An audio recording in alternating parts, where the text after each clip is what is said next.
The air in the Volkov shipping boardroom hummed with the sterile satisfaction of imminent victory. Sunlight, sharp and editorial, cut across the polished mahogany, illuminating the final draft of the merger agreement that would save a legacy.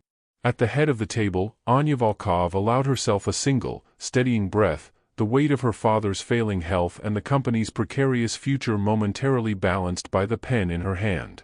She was the architect of this salvage operation, a CEO who believed in contracts, in clauses, in the clean, predictable arithmetic of legitimate business. The signature would be her masterpiece.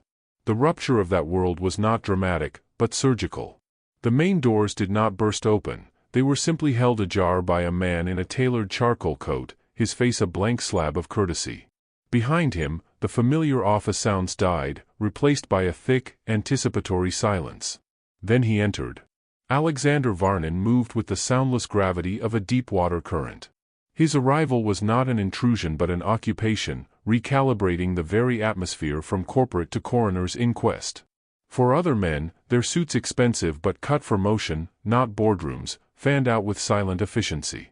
Anya's legal team stiffened, her CFO's pen clattered onto the table. "This is a private meeting," Anya said, her voice cutting the chill, every ounce of her authority compressed into the sentence. She did not rise. To rise would be to acknowledge a threat, and in her world, threats were managed by security and injunctions. Alexander's gaze swept over the assembled faces, dismissing each with a terrifying neutrality, before anchoring on her. His eyes were the color of a winter twilight, holding no warmth, no malice, just an absolute, unyielding fact. Anya Volkov, he stated, the name not a greeting but an identification. He placed a single, aged document folder on the table between them, its leather stained and supple with time. "The merger of Volkov Shipping with Eastern Star is hereby void." A disbelieving laugh escaped her CFO. "On whose authority? You have no standing here." "On the authority of a prior, and superior, agreement," Alexander replied, his voice a low, calm baritone that required the room's full silence to hear. He did not look at the man. His focus was entirely on Anya, a predator who understood the herd was irrelevant, only the leader mattered. With deliberate slowness, he drew a single sheet from the folder. It was a contract, but unlike the crisp pages littering the table, this one was typed on a machine decades old, its paper yellowed at the edges, bearing notary seals and signatures in dark, fading ink. He slid it forward until it rested atop her gleaming merger documents, a ghost from the past smothering the future. "Signed by your father, Viktor Volkov, on October 17, 1994, Alexander continued. A debt was incurred. Money was provided for a venture that did not materialize. The terms were clear. Collateral was offered and accepted." He paused, letting the word collateral hang in the sunlit air. "All assets, present and future, of Viktor Volkov, inclusive of life and livelihood." Anya's blood turned to ice, but her face remained a mask of poised skepticism. "My father's business dealings are his own. This relic has no bearing on Volkov Shipping's present standing. Our lawyers will." "Your father's life," Alexander interrupted, the phrase a soft hammer blow, "is the collateral. A life now deemed by my organization to be of terminally diminished value. The debt, however, remains. It is, in our tradition, transferable to the next of kin." He finally moved, bracing his hands on the table, leaning into her space. He smelled of cold air and expensive, faintly smoky wool. "The debt is now yours, Anya." The room seemed to tilt. Her father, upstairs in the penthouse, withering away under nurse's care, he was not just sick, he had been a ledger entry. A bad investment. "This is absurd. Extortion. I will call the authorities." A faint, almost imperceptible smile touched Alexander's lips, the first expression she had seen on him, and it was more frightening than any scowl. "Please. Do. By the time they arrive, I will have filed liens with every bank, called in every marker your father secretly signed against this company's assets, and released the details of his associations, and his failures, to the press. The Volkov name will be synonymous with fraud and disgrace. Eastern Star will flee. Your employees will be unemployed by close of business today. Your father will die a liar, not just a failure." He straightened, looking down at her. "You have a choice. A simple one. You come with me. You fulfill the terms of the blood debt for a period of 1 year, under my authority. In return, he flicked a dismissive finger at the aged contract, remain silent. Your merger proceeds. Your company survives. Your father's reputation, such as it is, remains intact. You save the legacy you have worked so hard to preserve. And if I refuse? The question was a whisper, torn from a place of profound defiance and utter despair. Then I begin the process I just described. I will dismantle everything you love brick by brick, dollar by dollar, reputation by reputation. You will watch it crumble, knowing you could have prevented it. You will have nothing, Anya. Not even your pride. The silence that followed was absolute. The hopeful future she had been about to sign into existence lay beneath that yellowed page, suffocated. She looked at the faces of her team, confused, terrified. She thought of her mother's grave, of her sister in university, of the thousands who depended on Volkov paychecks. She saw the cold, unwavering certainty in Alexander Varnon's eyes. This was not a bluff. It was a simple, brutal equation. Her hand, when she moved it, felt detached from her body. She pushed the merger documents aside. She looked at the pen she had been ready to use with such triumph. Then, slowly, she stood, meeting his gaze. The surrender was not in a slouch or a tear, it was in the stark, glacial acceptance in her own eyes. She walked around the table, leaving her old life sitting in that sunlit chair. Without a word, she preceded him towards the door. One of his men opened it. She did not look back at the boardroom, at the corpse of her ambition. The hallway outside, once familiar, now felt like a tunnel leading to an unknown execution. The elevator descent was soundless. The lobby, where her employees nodded and smiled, was a pantomime she walked through in a trance. At the curb, a black SUV idled, its engine a subdued purr. A man opened the rear door. Alexander stood beside her, a fraction too close, the heat of his body a violation in the cool air. "Get in," he said, not a command, but the next inevitable step in a sequence he had authored long ago. Anya Volkov, CEO, heir, savior of her family's empire, bent her head and entered the darkened vehicle. The door closed with a definitive, vault-like thud. Through the tinted window, she watched the gleaming facade of the Volkov shipping headquarters recede, not just in space, but in time, shrinking into a memory of a person she would never be again. The car pulled into the relentless flow of traffic, carrying her toward a debt whose first installment was her own freedom. The vehicle did not travel to some grim, secluded compound on the city's fringes. It moved instead toward its glittering, steel-and-glass heart, sliding with silent presumption into the subterranean garage of the Aurora Tower, a monolith of polished granite and ambition. Anya was led not to a cell, but to a private elevator that required both a key and a retinal scan from Alexander's guard. The ascent was swift, hushed, a severance from the cacophony of the streets below. When the doors opened, they did not reveal a lair, but a testament to immense, austere wealth. The penthouse was a study in monochrome and monumental space, all concrete textures, floor-to-ceiling glass, and expensive, uncomfortable-looking furniture placed like sculptures. The city sprawled beneath them, a circuit board of lights, a kingdom viewed from a throne room. It was breathtaking, and it felt, instantly, like a gilded cage whose bars were the very lines of the horizon. Her new world had rules, delivered not with shouted orders but with the calm precision of a lawyer outlining a life sentence. Grigory, the head of security, a man with the watchful eyes of a hawk and knuckles that told their own brutal stories, presented them to her in the vast, echoing living area. She was not a prisoner, her movements within the apartment were unrestricted. She would have her own room, a suite as minimally furnished and coldly beautiful as the rest. But she would not leave without an escort. Her phone, laptop, all personal devices were taken, not with force, but with the inevitability of tide reclaiming sand. In their place, a sleek, unfamiliar tablet was provided, its access curated, its every keystroke undoubtedly monitored. She was to dine with Alexander when he was present. She was to accompany him to certain functions. Her old life, Grigory's tone implied, was a costume she was expected to shed. She was now an asset in the Varnon portfolio, and assets had protocols. Alexander himself was a ghost in the machine of his own home. He would appear for dinners that were exercises in tense silence, broken only by his occasional, piercing questions about her company's logistics, her competitors, her management style. He probed her mind like a surgeon exploring anatomy, his interest clinical, disconcerting. He was never cruel, never raised his voice, yet his presence was a constant, low-grade pressure, a gravitational pull that warped the space around him. The maid, Lena, was a slender, silent woman with eyes that missed nothing and a mouth that offered no pleasantries. She would lay out clothes for Anya, expensive, appropriate, chosen by someone else, and tend to the suite with an efficiency that felt like erasure. Anya's attempts to engage her, to find even a sliver of human connection, were met with a polite, immovable wall.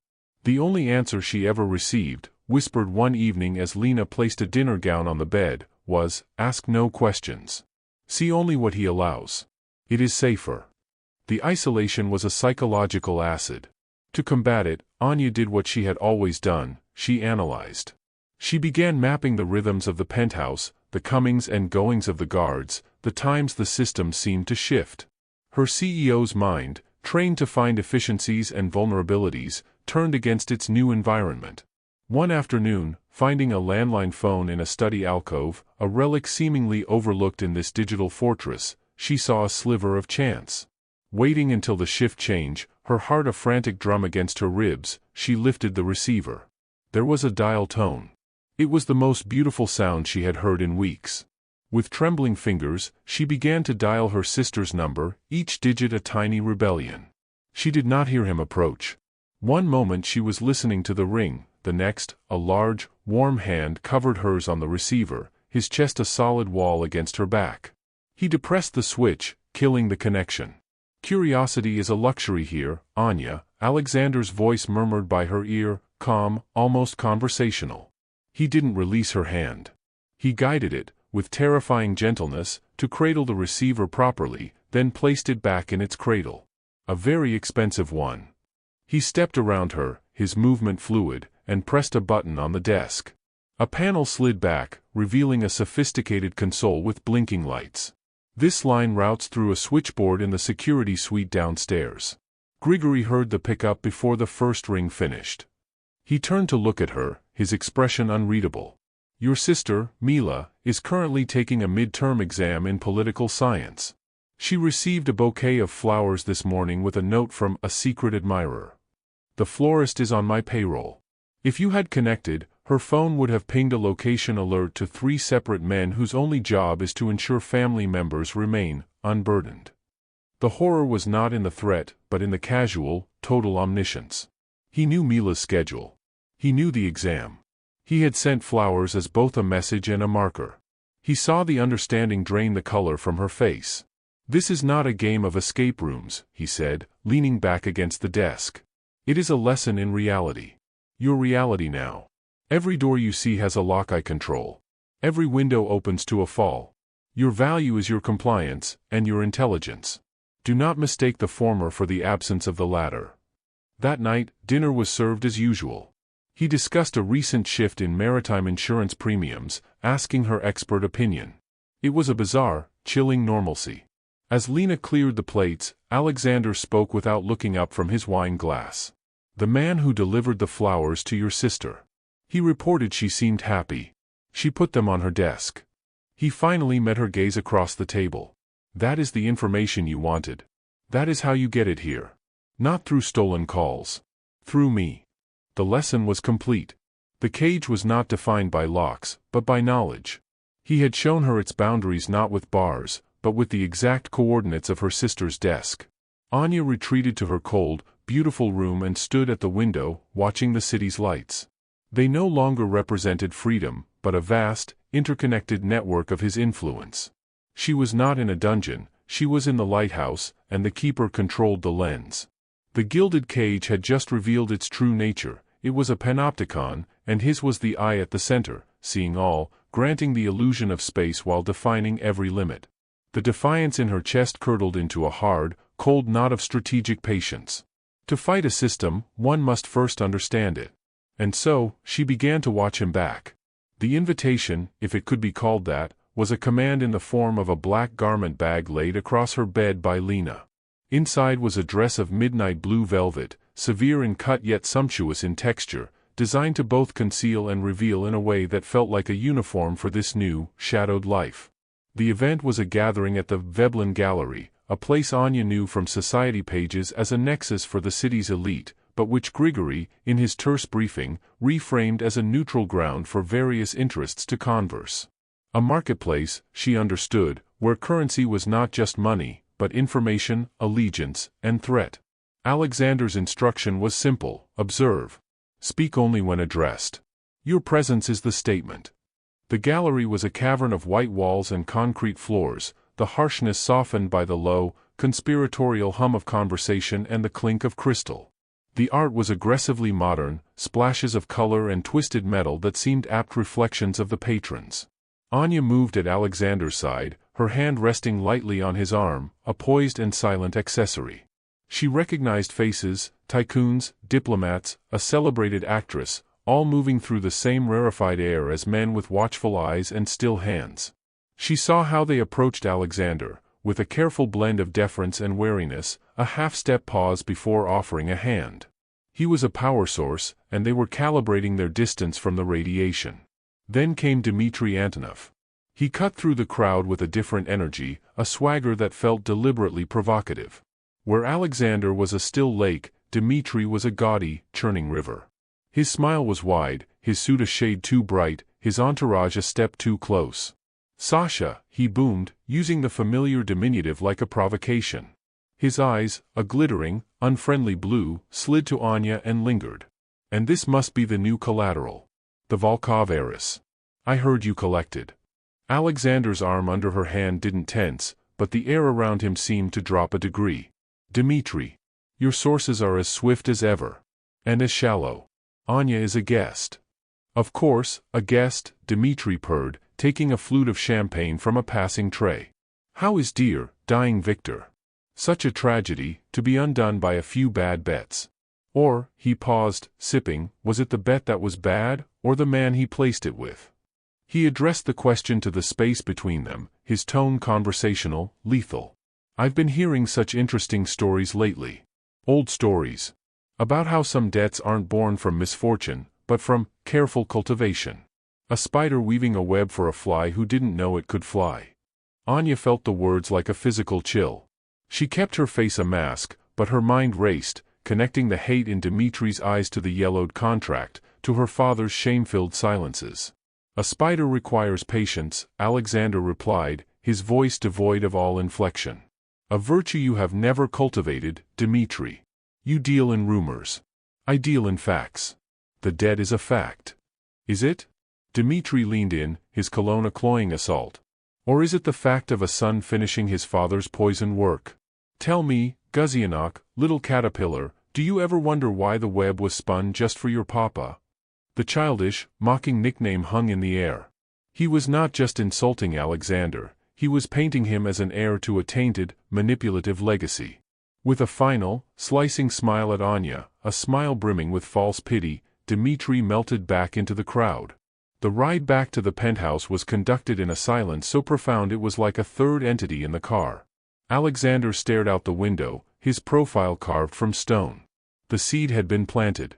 It unfurled a dark, thorned vine in Anya's chest. What if the original sin was not her father's greed, but a Varnan trap, the debt, her captivity, her shattered life, all part of a generational scheme? The fragile, grudging understanding she had begun to build on his cold logic crumbled into ash. She was not just paying a debt, she was a trophy in a twisted, familial conquest. The crisis erupted 2 days later. Her personal tablet, the monitored one, chimed with an alert, a social media notification for a private account she hadn't accessed in weeks. It was a frantic message from her sister, Mila, time-stamped minutes ago, *Anya, weird men near my dorm. Asking about you. Scared. Can't reach your phone. What's happening? Followed by a blurry, darkened photo of a figure leaning against a car. Then, nothing. No further replies. Calls to the dorm landline went unanswered. Pure, undiluted terror obliterated all strategy. Anya stormed into Alexander's study, where he was reviewing documents on a large screen. "They have her," she said, her voice raw, shaking the tablet at him. "Dmitry. He's taken Mila. This is because of your feud." Alexander looked at the screen, his eyes scanning the messages and the photo. a muscle feathered in his jaw. He didn't dismiss her. He didn't offer placating lies. He picked up a secure phone. Grigory. Mila Volkov. Dormitory. Check the feed from the florist's operative. Now. He listened, his gaze turning glacial. She's gone. Mobilize Team 2. I want satellite imagery of a 5-block radius from the last ping of her phone 90 seconds ago. Find the car in this photo. He barked coordinates, vehicle descriptions, channeling a terrifying, focused energy. He rose, shrugging into a tactical jacket he pulled from a cabinet, and strapped a holster to his side with practiced ease. You're coming, he said to Anya, already moving. But you need to see, he interrupted, his voice leaving no room for argument. You need to understand the cost of the world you've been pulled into. What followed was a descent into a version of the city Anya had never seen. The SUV, now accompanied by 2 others, tore through backstreets, guided by terse updates through an earpiece. They stopped in a derelict warehouse district. Alexander got out, pulling Anya with him into the shadow of a loading bay. She saw men, his men, moving with silent, predatory grace. There was a shout, the crunch of metal on metal, a car door being ripped open. A scream, Mila's scream, pierced the night. Then, 2 sharp, deafening cracks. Gunfire. Anya lunged forward, but Alexander's arm clamped around her like an iron bar, pulling her back. Wait, he growled. Chaos unfolded in flashes, Grigory dragging a sobbing, unharmed Mila from a sedan, 2 of Dimitri's men on the ground, a 3rd scrambling away. And then, movement from a rooftop across the lot, a glint. Alexander saw it a fraction of a second before Anya did. He didn't shove her, he pivoted, his body a shield, pushing her down behind a concrete pillar as another shot rang out. She felt him jerk against her, heard his sharp, stifled grunt. The next minutes were a blur of shouting, of more cars arriving, of Mila being wrapped in a blanket and ushered into a secure vehicle, crying Anya's name. Anya's attention was locked on Alexander, who was now sitting against the pillar, his face pale, his hand clamped over his upper arm, dark blood seeping through his fingers. His men surrounded him, but he waved off their urgency, his eyes finding hers. In them, she saw no triumph, only a grim, pained intensity. Back at the penthouse, in the sterile light of the master bathroom, the scene from the gallery inverted itself. Now, she was the one standing over him. He sat on the edge of a marble tub, jacket and shirt cut away by a taciturn man who served as his personal medic. The wound was a raw, angry furrow along the deltoid. Not fatal, but deep, bleeding persistently. The medic cleaned and stitched with efficient hands before applying a bandage and leaving them with terse instructions. The silence was different now, charged with the echoes of gunfire and her sister's screams. Anya fetched water, handed him painkillers. Her hands were steady. The fury had burned away, leaving a strange, clear emptiness. Why? The word finally broke from her. You had the debt. You had me. She was just leverage for them. You could have negotiated, used it. You didn't have to. She gestured to his arm, to the violent rescue. Alexander looked at the bloodied gauze on the floor, then up at her, his defenses, for the first time, not fully intact. The armor of the Pakhan was cracked, revealing the weary, relentless man beneath. The debt, he said, his voice rough, is real. My claim on you is real. But it is a claim. Not a license for others to touch what is mine. He took a slow breath, the effort visible. And what Dimitri said, about my father. It is possible the origin was engineered. I did not know. I inherited the ledger, not the rationale. My father was a vicious man. I despised him. To discover I may be enforcing one of his crueler games. He trailed off, the admission hanging in the antiseptic air. That does not absolve your father of his choices, or his silence. But it changes the soil in which this poison grew. Anya stood there, the towel she held dampening in her hands. The vindication she expected didn't come. Instead, she saw the complex, ugly truth: 2 flawed men, one cowardly, one cruel, had created this knot. And Alexander, bound by his own codes, had stepped into the line of fire to protect a strand of her world he had no practical reason to value. It was not honor. It was something darker, more possessive, and infinitely more confusing. The seed of doubt had not sprouted hatred for him, but a terrible, burgeoning understanding. The cage had a protector, and he had bled for it. The debt remained, but its meaning had just fractured, and in the cracks, something else, perilous and alive, began to stir. The sterile light of dawn found Anya not in her assigned suite, but in a chair by the window in the living space, wrapped in a blanket that did nothing to thaw the chill in her bones. The city below began to stir, reclaiming its mundane rhythms, oblivious to the blood that had been spilled on its fringes hours before. The silence of the penthouse was no longer oppressive, but pregnant with a terrible clarity. The rescue mission, the stark reality of the gunshot, the raw confession in the bathroom, they had stripped away the layers of narrative, leaving behind the ugly, foundational truths. Her father's weakness was real. Alexander's inherited burden was real.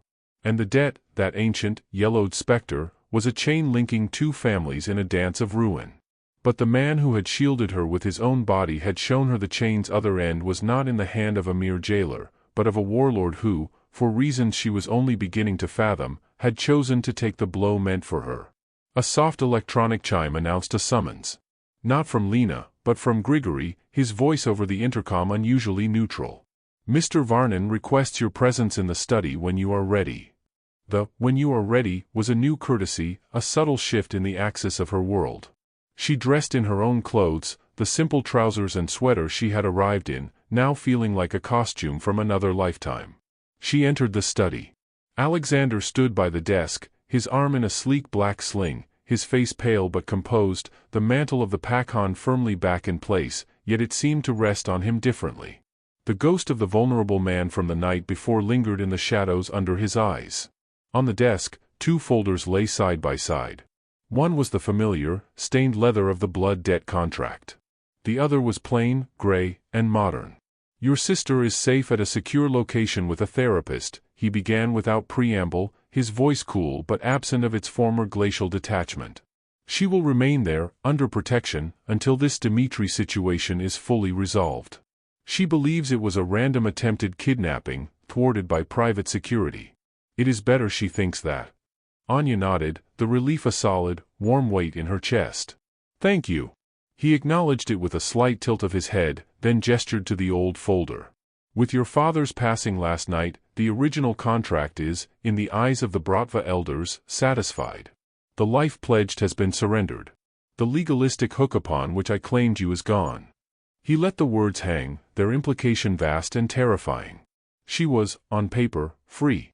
The cage door was open. He opened the gray folder. "This is not a debt," he said, his gaze locking onto hers. "This is a proposal. A merger." He turned it so she could see. It was not a single document but a series of layered plans, charts, and projections. Volkov Shipping possesses legitimacy, a fleet, international routes, and a CEO with a mind for strategy that is unparalleled in my experience, he said, the professional admiration stark and undeniable. The Varnon interests possess capital, influence, and certain efficiencies of enforcement that are required in a treacherous world. They also possess enemies, like Dmitri, who see any evolution as weakness. He pointed to a flowchart. Dmitri's power comes from the old ways, trafficking, extortion, fear. My father's empire was built on them. I have spent years diverting assets, laundering capital into legitimate enterprises, real estate, technology, logistics. But the skeleton of the old beast remains. It attracts flies. It creates vulnerabilities, as you saw. His finger moved to a second page, a complex organizational diagram. I propose a partnership. You run the legitimate front, all of it. The shipping line, the new ventures. You have complete operational autonomy. You report to a board where we hold equal seats. My role becomes singular, to protect this enterprise. To sever, surgically and completely, the lingering ties to the old world. To eliminate the Dmitris so that the business, our business, can thrive in the light. He finally looked up from the papers, his twilight eyes holding hers without a flicker. The blood debt claimed you as property. This, he tapped the gray folder, would claim you as a partner. It is not an offer of love, Anya. It is an offer of power. A shared kingdom, built not on the rotten foundation of our father's sins, but on a mutual recognition of strength and necessity. You walk away today, you have your freedom and a company that will forever bear the hidden cracks of what it survived. You sign this, you have an empire with the might to ensure it never fears a predator again. Anya stepped closer, her eyes scanning the documents. The vision was audacious, terrifying, brilliant. It was a path to not just survival, but dominance. It acknowledged the darkness but pointed toward a dawn.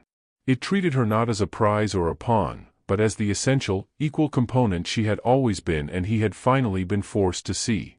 She thought of her father, dying a death of shame, tethered to the past. She thought of Mila, who deserved a future unshadowed by fear. She thought of the bullet meant for her, and the arm that had intercepted it. A partnership, she echoed, testing the word. It felt weightier than freedom. Freedom was a void. This was a forge. With full autonomy. You handle the severance. The dark, so you may build in the light, he confirmed, his voice low. A division of labor based on aptitude. And trust. There it was. The final, unspoken term of the new contract. Not the coerced compliance of the debt, but the hard-won, battle-tested trust of two generals who had seen each other's mettle in the crucible.